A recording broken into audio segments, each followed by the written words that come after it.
ஏன் செயல்படுறது இல்லை, எதுவுமே பண்றது இல்லை? தம்பி என்னன்னா அங்க இருக்கிற மக்களுக்கு இப்ப நாங்க போன பக்கம் பாத்தீங்கன்னா அந்த தாத்தா பாட்டி எல்லாமே வந்து நான் 60 வருஷமா திமுகவுக்கு தான் ஓட்டு போட்டேன், அதிமுகவுக்கு தான் ஓட்டு போட்டேன். கிராமப்புறங்கள்ல நான் வயதானவர்களை கேட்டா அவங்க அதுதான் சொல்றாங்க. ஏன்னா 60 வருஷமா அவங்களுக்கு அந்த 2 கட்சியை தவிர்த்து வேற மாற்று கட்சியே கிடையாது. இன்னொன்னு என்னன்னா எல்லா பகுதியிலும் நம்ம போக முடியாது சரிங்களா. தொகுதி ஃபுல்லா அண்ணன் வந்தாலும் இத்தனை மக்களை போய் 1 to 1 சந்திக்க முடியாது. இப்ப எல்லாரும் எதை பார்த்து உங்களுக்கு ஓட்டு போட்டாங்க? போனு. உள்ளங்கையில் உலகம்ங்கிற அதை வச்சுதான் வீட்டுல கதவு சத்தல யாரை பார்த்தாலும் போன் வச்சிருக்காங்க. அந்த போன்ல தான் வருது. நம்ம ஏதாவது ஒரு நல்ல விஷயத்தை போட்டு உடனே ஃபேஸ்புக்கை வந்து முடக்கிடுவாங்க. அப்புறம் எப்படி தெரியும் சொல்லுங்க? எந்த வழியில தான் நாங்க போய் மக்களை சந்திக்கிறது?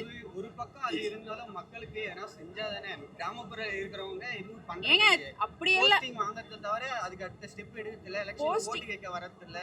அந்த மாதிரி தான் இருக்கு. அப்படியெல்லாம் இல்லைங்க தம்பி. தொகுதி பெருசு. 1 to 1 உங்க மொத்த ஜனத்தொகை எவ்வளோன்னு பாக்குறீங்க.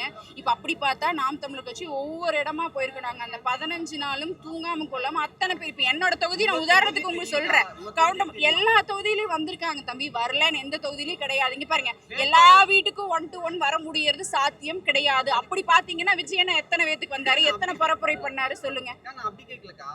நான் சொல்றது வந்து போஸ்டிங் வாங்கிறாங்க. எலெக்ஷன் டைம்ல ஓட்டு கேட்க பெருசா போறது இல்ல.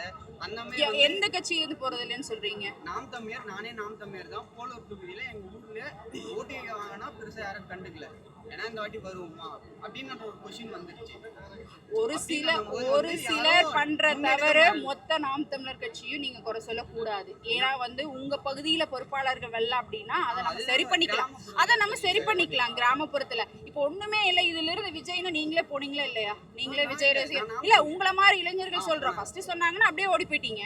அந்த மாதிரி உடனே என்ன பண்ணும்? ஒரு கொண்ட கொள்கை ஒரு கோட்பாட்டுல நம்ம முதல் உறுதியா இருக்கணும், நம்ம நிலையா இருக்கணும். ஜெயிக்கிறது ஜெயிக்காது அப்புறம். இப்ப பாத்தீங்கன்னா இது எனக்கு 3வது எலெக்ஷன். நம்மளுக்கு தெரியும் வெற்றி தோல்வியா இருந்தாலும் சரி களத்துல நிக்கணும், நம்மளால முடிஞ்சதை நம்ம பண்ணணும் அப்படின்னு சொல்லிதான் எல்லாருமே பண்றோம். உங்களுக்கு வெற்றி தோல்விக்காக நம்ம வரவே இல்லைன்னு சொன்ன மாதிரி நம்ம வாழ்க்கைக்கானவர்களா கண்டிப்பா வருவோம். நம்ம தான் மாத்தணும். இப்ப நீங்க சொல்றீங்களா உறுப்பினர்னு, நீங்க ஒரு 10 பேர்த்துக்கிட்ட இதெல்லாம் சொல்லுங்க, அவங்கள சேருங்க. இல்ல